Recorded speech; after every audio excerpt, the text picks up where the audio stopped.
तलाशती खोजी गई हूँ, जैसे था सोचा वैसे ना होगा, सीखा है मैंने। ढूंढूं सुकून मैं, चाहूं जुनून मैं, फिर भी भागी भागी जाऊं। नए नजारे बदली राहें। आज ना तीज का दिन है और मैं थोड़ा सा काम फैला के बैठ गई हूँ। वैसे होता तो ये है कि जिस दिन कोई भी फेस्टिवल होता है एक्स्ट्रा काम बिल्कुल नहीं करती हूँ, सिवाय अपने प्लांट्स को पानी देने के। लेकिन ये थोड़ा सा ज़रूरी काम था। हुआ क्या है कि घर में थोड़ा सा काम चल रहा है तो कर्टेंस भी मैंने चेंज किए। तो एक जगह के कर्टेंस जब दूसरी जगह लगाएंगे तो साइज़ में ना थोड़ा सा डिफरेंस आता है, इसीलिए मैं इनको नीचे से फोल्ड कर रही हूँ।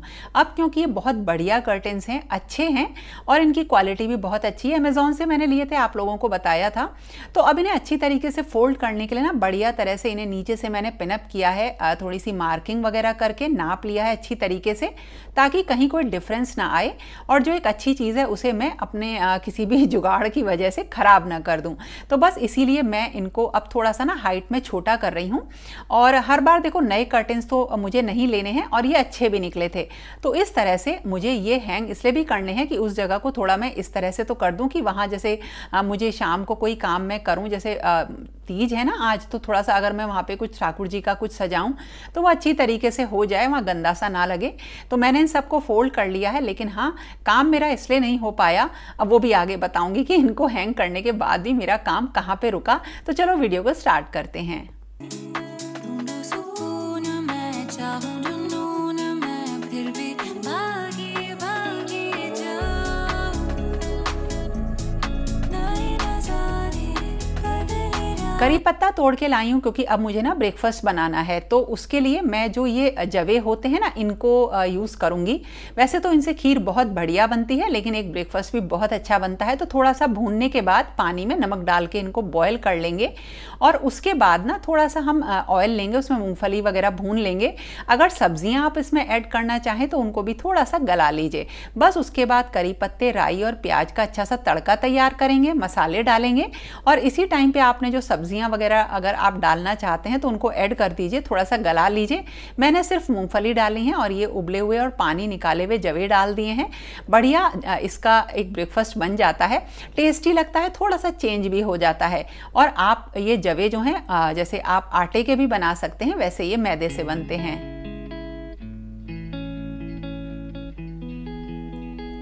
और अब जो मैं आपको डायरेक्ट क्लिप दिखा रही हूँ, ये मेरे नहाने के बाद मैंने ऊपर ठाकुर जी का जो भी मंदिर था उसे साफ किया और उनकी पोशाक वगैरह आज तीज के अकॉर्डिंग पहनाई है। अब हो क्या रहा है, उस हिस्से में हो रहा है पेंट, जिसकी वजह से वहाँ सारा सामान फैला हुआ है और वो थोड़ा सा डिले भी हो गया पेंट होना। उसका रीज़न भी मैं आगे आपको बताऊँगी। तो इसलिए मैं वो शूट भी नहीं कर पाई क्योंकि कैमरा रखने लायक वहाँ पर कोई जगह ही नहीं है। बस मैंने मंदिर को साफ करके ठाकुर जी को हरे रंग के कपड़े पहना दिए हैं, वो भी आगे दिखाऊंगी। और अब मैंने जो तैयारी शुरू करी है वो आज भोग पकवान बनते हैं उसकी की है। अब नॉर्मली मिठाई वगैरह तो मैंने बहुत दिनों से नहीं बनाई है क्योंकि अब मैंने भी स्वीट्स का जो इंटेक है वो काफ़ी कम कर लिया है, लेकिन खीर मैंने बनाने के लिए रख दी है। और इसी के साथ जब मुझे कुछ समझ नहीं आता ना तो मैं मूंग की दाल और उड़द की दाल को सोख कर देती हूँ। तो थोड़ी सी उड़द की दाल सोख करी और थोड़ी सी मूंग की दाल, और इनसे मैं बनाऊंगी अब आज का बढ़िया खाना। सबसे पहले मैंने ना दोनों दालों को पीस लिया है, लेकिन जो मूंग की दाल है उसे बिल्कुल बारीक और हल्का सा पानी डाल के पीसा है। लेकिन उड़द की दाल है ये थोड़ी सी दरदरी पिसेगी। और देखिए इसमें पानी मैंने बिल्कुल नहीं डाला है, बस छींटे मैंने पानी के दिए थे और ये देखिए कुछ इस तरह से रहती है। और अब हम ना इसको यूज़ करेंगे किस चीज़ में वो बताती हूँ। सबसे पहले तो ना इसे थोड़ा सा जीरा और मसाले डाल के हम इसे भूनेंगे और अच्छी तरीके से भूनेंगे, नमक भी ऐड कर लेंगे। अब देखिए अगर आपको इसका इंस्टेंट यूज़ करना है, जो भी चीज़ में आप इसे यूज़ करें उसमें आपको बहुत दिनों तक नहीं रखना है, तो इसको बस हल्का सा भून लीजिए। अदरवाइज अगर आप इसकी कोई कचौड़ी, समोसे लंबे टाइम तक रखना चाहते हैं तो इसको हमें थोड़ा ज़्यादा भूनना रहेगा। देखिए मैंने इसे हल्का सा ही भूना है क्योंकि मैं इसकी कचौड़ी बनाने जा रही हूँ जो कि बहुत टेस्टी लगती हैं और फटती भी नहीं है। तो ये उड़द की दाल की कचौड़ी मैंने तैयार करूँगी और ये है मूंग की दाल।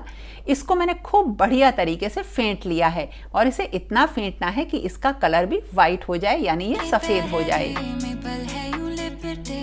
यादों के सारी मूंग की दाल की छोटी छोटी इस तरह से बड़ियां बना ली हैं और इसके बाद इन्हें सुनहरा भूरा तक फ्राई किया और पानी में निकाल लिया है।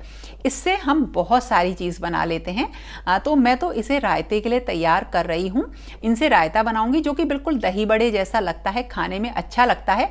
बस आप ध्यान रखिएगा कि इसको बढ़िया तरह से फेंटना बहुत ज़रूरी है और ये ना आराम से 2-3 दिन काम आता है। इसमें बच्चे खूब सौंठ वगैरह डाल के खा लेते हैं और साथ के साथ कुछ समझ नहीं आए तो आलू की बढ़िया सब्जी में बनाती हूँ और उसके लिए क्या करती हूँ, अदरक हरी मिर्च का एक पेस्ट बना लेती हूँ पतला सा और थोड़ा सा टमाटर का पेस्ट अलग से बना लेती हूँ। बस उसके बाद क्या करना है, थोड़ा सा जीरा और कसूरी मेथी को डाला और इसी अदरक और हरी मिर्च के पेस्ट को डाल लिया है, भून लिया और इसी में टमाटर का पेस्ट डाल लेंगे। सारे मसाले ऐड कर लेंगे, थोड़ा सा भूनेंगे और इसी में डायरेक्टली पानी डालकर और हम आलू डाल देंगे, बॉइल्ड आलू। और हाँ, नमक डालना बिल्कुल नहीं भूलेंगे। और जब ये अच्छी तरीके से ये सब्जी पक जाती है तो ऊपर से गरम मसाला और अमचूर पाउडर डालेंगे। बढ़िया एक हमारी अच्छी पूड़ी के संग खाने वाली सब्जी रेडी है। लहरों की चादर में कागज शानू किचन में आया तो मैंने उसे दही फेंटने के लिए बोल दिया है क्योंकि मैं ये जो मूंग की दाल की बड़ी है ना, इनसे रायता बनाने जा रही हूँ। बहुत ही आसान है। देखिए ये कितनी सॉफ्ट बनती हैं और इनसे तो कांजी वड़े भी बन जाते हैं। बस दही में इनको डाला, धनिया और खूब ढेर सारे जो भी आप मसाले खाना चाहते हैं अलग अलग टाइप के वो डाल लीजिए।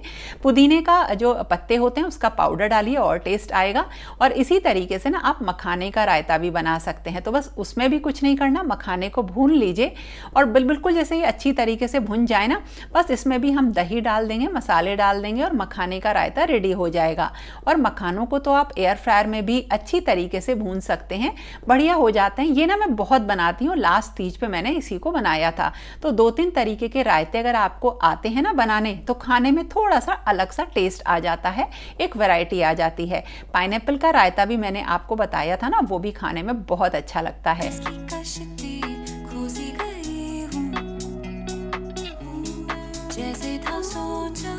और मूंग की दाल की जो बड़ियां हैं ना, उनको आप सब्जी के लिए भी यूज़ कर सकते हैं। बस टमाटर, अदरक, हरी मिर्च पीस लीजिए, घी में जीरे के साथ उन्हें डाल के मसाले और नमक डाल के भूनिए और बस ग्रेवी रेडी हो जाएगी। और इसी ग्रेवी में इन बड़ियों को डाल दीजिए तो बहुत अच्छी एक पूड़ी के संग खाने वाली सब्जी तैयार हो जाती है। मसाले आमतौर पर जब पूड़ी या कचौड़ी के लिए मैं सब्जी बनाती हूँ तो थोड़े तेज रखती हूँ। वैसे न होगा, सीखा है मैंने। और बस अब मैंने नमक और थोड़ा सा कुकिंग ऑयल डालकर रोटी जैसा आटा बना लिया है कचौड़ी के लिए। और देखिए ये उड़द की दाल जो मैंने अच्छी तरीके से भूनी थी ना, इसको मैंने भर के कचौड़ी बना ली, पतली पतली, बिल्कुल भी नहीं फटती हैं, खूब फूलती हैं। करारी कचौड़ी बहुत टेस्टी लगती हैं। आटे में थोड़ा सा सूजी और बेसन मिला लीजिए तो ये कचौड़ियाँ और अच्छी बनेंगी। ढूंढूं सुकून मैं चाहूं जुनून। इस तरह से मेरा भोग का ना काफ़ी बड़ा काम पूरा हो गया। और भोग लगाने की जिम्मेदारी ना करण की रहती है, तो वो सारे भोग की तैयारी करता है, मैं उसे पूरा लगा के दे देती हूँ। ठाकुर जी का भोग वही लगाता है।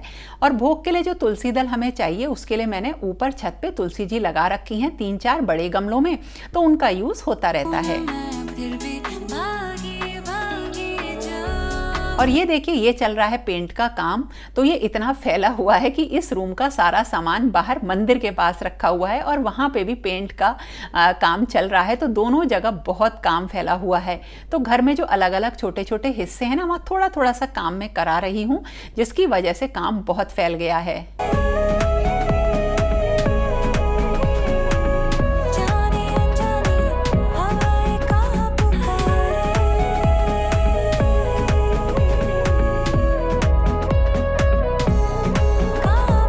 ऊपर ना काम चल रहा है तो सारी वहाँ पे मैंने ना भोग बनाने के बाद सारी थोड़ी बहुत मतलब जितनी हो सकती थी सामान को एक तरफ खसकाया है ताकि मैं पूजा कर सकूं।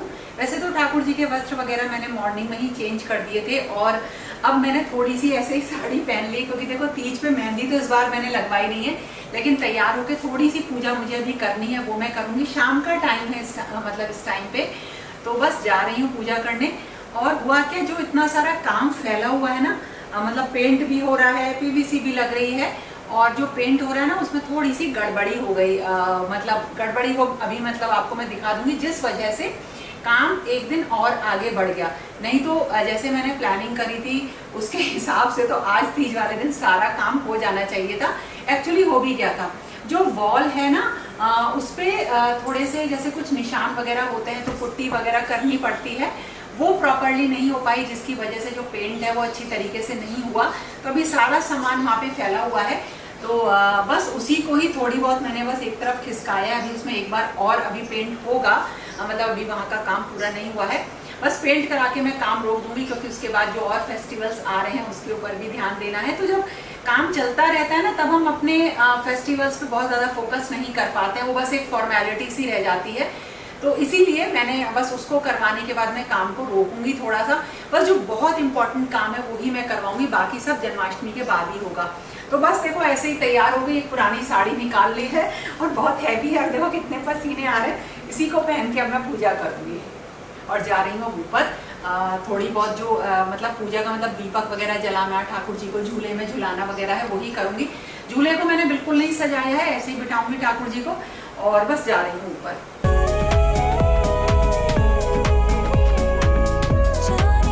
अब देखिए कहीं के कर्टेन्स हटा रखे हैं, कहीं लगा रखे हैं, और जो इस मंदिर का आधा वाला पार्ट है वो तो कैमरे में आ ही नहीं सकता, क्योंकि मुझे कैमरा रखने की जगह ही नहीं मिली। तो देखिए सुबह मैंने ठाकुर जी अपने रेडी किए थे, तो मैंने हरी ही पोशाक उन्हें धारण कराई थी, और जो मंदिर है वो मैं अब बाहर लगा के वहाँ पे दोनों को, राधा रानी को और ठाकुर जी को झूला झुलाऊंगी। लेकिन यहाँ पे देखिए बिल्कुल भी जगह नहीं मिली। एक्चुअली यही होता है, अगर मैं आपको बात बताऊँ कि किसी भी चीज़ को परफेक्ट करना बहुत मुश्किल होता है, इतना आसान नहीं होता, क्योंकि घरों में बहुत ढेर सारे काम होते हैं। लेकिन किसी भी त्योहार को शायद मैं खाली बिल्कुल भी नहीं जाने देती हूँ, थोड़ा ही करती हूँ, लेकिन हाँ उस दिन को अलग सा बना लेती हूँ, मतलब छोटा सा भी काम करके मैं उसे स्पेशल बनाने की कोशिश करती हूँ।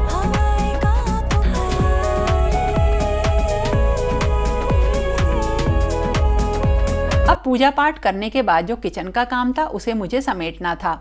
तो जैसा कि मैंने आपको बताया कि मैंने ना जो जगह बनाई थी वहाँ पे फूल वगैरह लगा दिए हैं, लेकिन छत पे भी मैंने जहाँ वो जगह बनाई है ना, उस टेबल पे भी बहुत सारा सामान है, क्योंकि छत पे भी काम चल रहा है। तो कोई भी चीज़ अगर मैं आपसे बोलूँ कि मैंने बहुत परफेक्ट करी, तो ऐसी परफेक्ट कुछ भी नहीं करी। लेकिन हाँ, जो मेरे रेगुलर डेज होते हैं उनसे आज का दिन काफ़ी अलग रहा। बच्चों ने खूब बढ़िया खाना खाया, जो कि अब थोड़ा सा ऑयली फूड मैं कम ही यूज़ करती हूँ, कम ही बनाती हूँ, और हम लोगों ने बैठ के खूब बातें करी। ठाकुर जी के संग भी हम लोगों ने बिल्कुल थोड़ा सा स्पेशल करने की कोशिश करी। तो इस तरह से कोई भी दिन जब ऐसा लगता है कि नहीं हम कुछ नहीं कर सकते, तो थोड़ा सा कुछ करके हम उसे स्पेशल बना ही देते हैं। साड़ी के साथ काम करना बहुत मुश्किल हो जाता है। देखिए कितनी गर्मी हो रही है। तो दोस्तों ये था मेरा आज का वीडियो, और हाँ मैं आपसे कहना चाहती हूँ कि अगर आपको कुछ भी पसंद आता है ना, तो आप लोग मेरे इंस्टाग्राम को भी ज़रूर फॉलो करिएगा।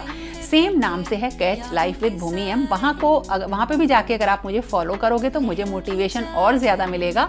तो ये था मेरा आज का वीडियो, कैसा लगा ज़रूर बताना।